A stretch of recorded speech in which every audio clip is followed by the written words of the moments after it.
Di na lang mga damit ang pwedeng ipasadya ngayon, pati mga ataol pwede na ring ipagawa base sa gustong disenyo at korte. Nagbabandila si Joey Villarama. Kung dati, halos pare-pareho lang ang itsura ng mga kabaong. Simple lang at karaniwang gawa sa kahoy. Ngayon, pwede nang magpasadya ng mga ataol base sa gustong hugis, kulay, uri ng material at disenyo.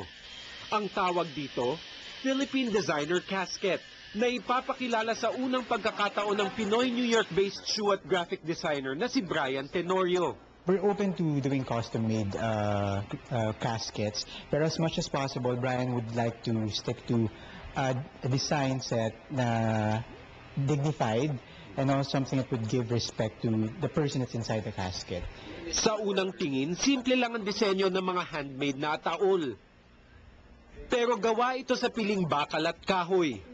Hango din ang mga disenyo ng mga kabaong sa mga brilyante gaya ng emerald at diamond.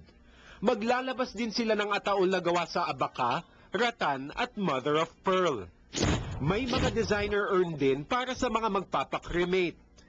Eco-friendly ang mga designer kabaong. Hindi kasi ito ginagamitan ng mga nakalalasong kemikal na pwedeng kumatas sa lupa.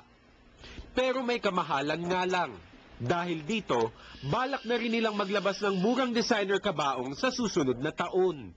Para sa Bandila, Joey Villarama.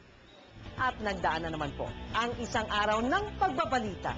Isang araw na bahagi na ng kasaysayan. Sa ngalan ng bayan, sa ilalim ng nag-iisa nating Bandila.